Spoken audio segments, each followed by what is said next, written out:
Alright, so in this course, we're going to have a look at how to pronounce vowels in English, okay? So let me introduce myself. My name is Chris. I'm from London in the United Kingdom. I've been teaching English for over 6 years now. I've been involved with language for the past 10 years, and my degree was in linguistics and phonetics from the University of Leeds. I spent lots of time living in different countries where I learned Spanish and Portuguese. So I spent lots of time in Spain, in Dominican Republic, in Brazil, in Guatemala, etc. I really love traveling, as you may have guessed.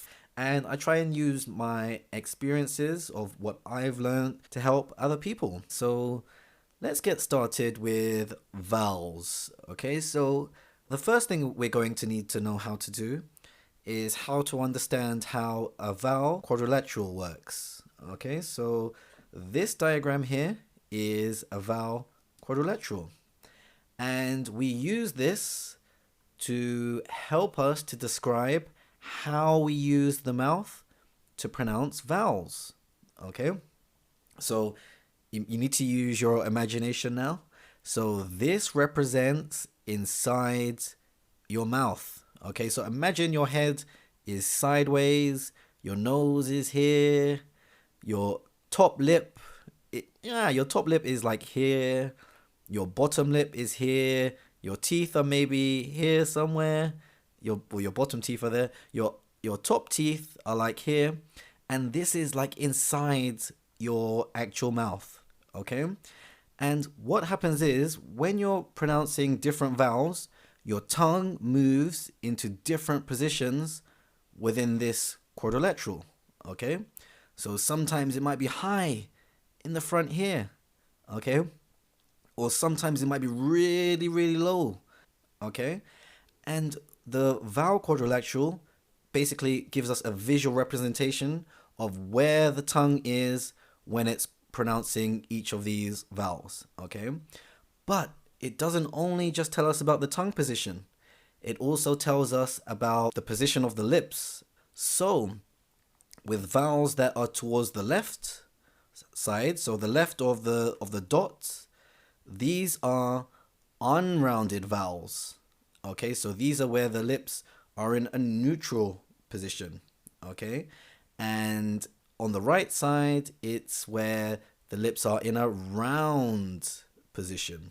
Okay, so basically, in summary, the vowel quadrilateral tells us information about the vowel height, okay, which is this dimension here.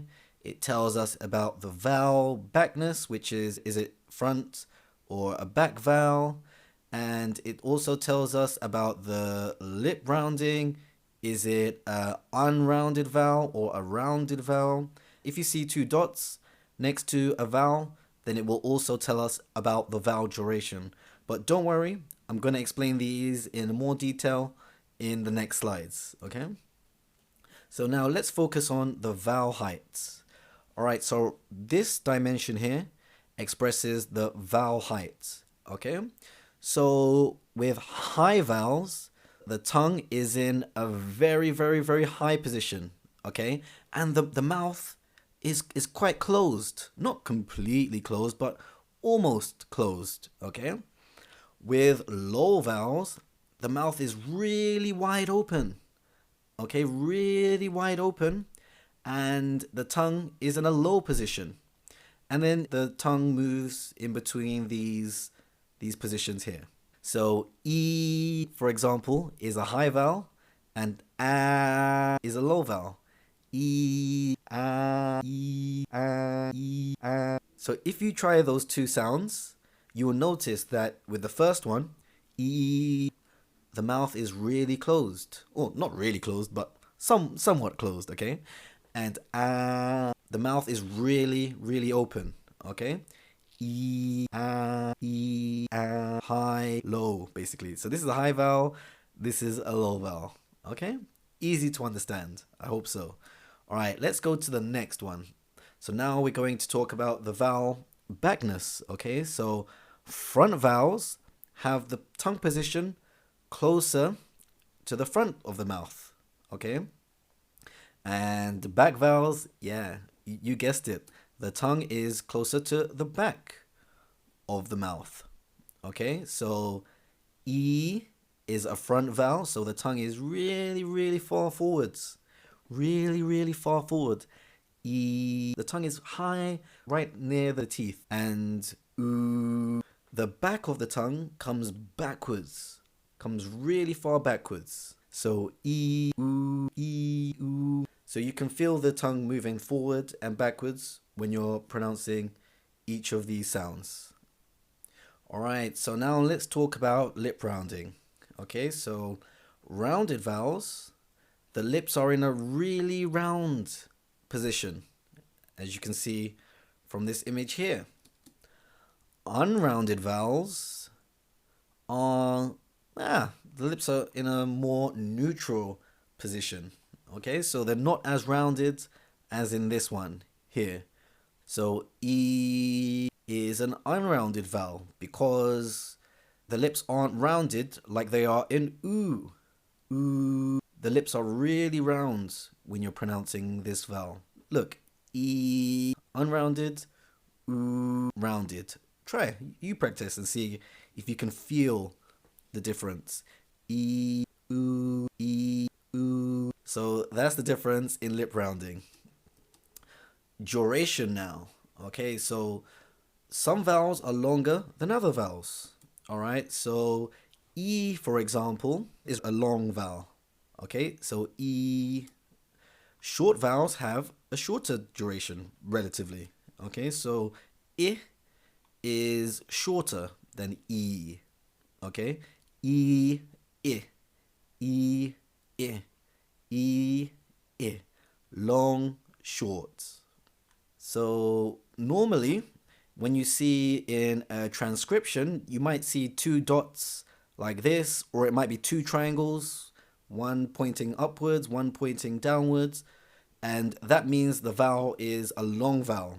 And if it doesn't have this, then it's a short vowel. Okay? So E, I, E, I. All right, so the next thing I want to look at, monophthongs and diphthongs. Okay?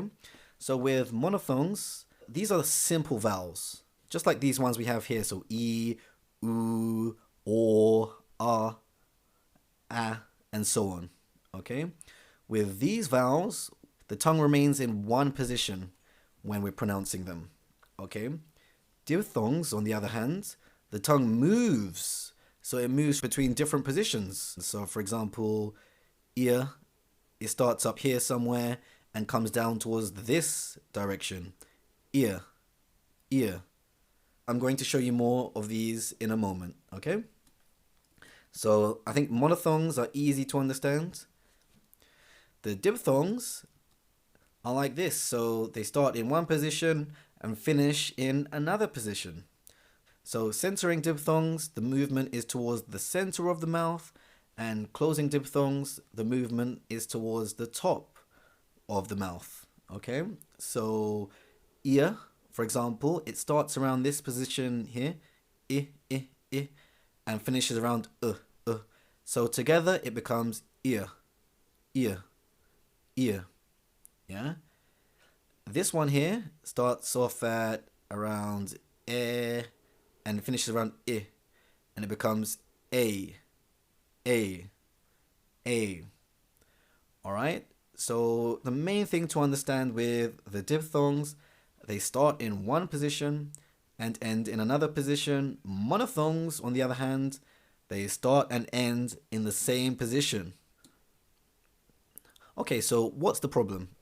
Every language, or not even just every language, different accents are going to have differences in the way the vowels are arranged in the vowel quadrilateral. So even within English, these positions are going to change. So people from maybe the south of England will pronounce some sounds differently to people in the north of England. And even within regions, people may pronounce these things differently. This also exists within different languages. So in Spanish, for example, they don't have the distinction between these two vowels here.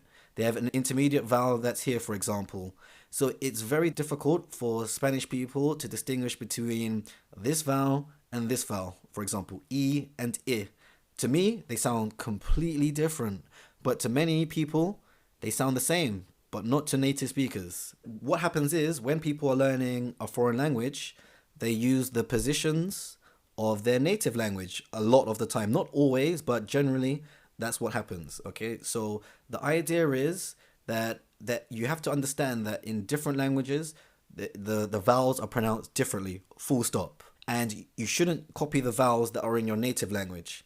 And I think once you understand this, then you can understand that you have to imitate it exactly as you hear it, because it's not the same as a vowel you might hear in your native language. It may be similar, but it's different.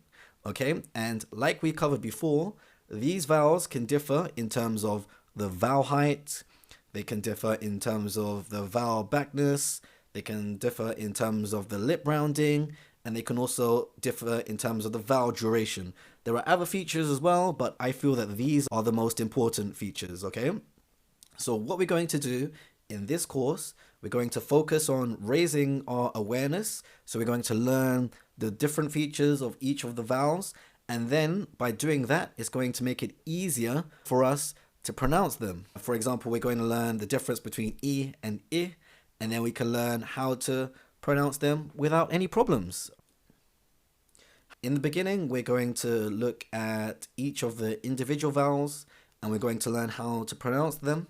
Then we're going to practice pronouncing them in individual words. Then we're going to practice them in longer pieces of text. And then after, you're going to apply everything you've learned to identify the sounds in regular words and articles. And then you're going to record yourself saying them. And hopefully after that, you're going to have no problems with vowels in English, okay? So let's get to it, guys.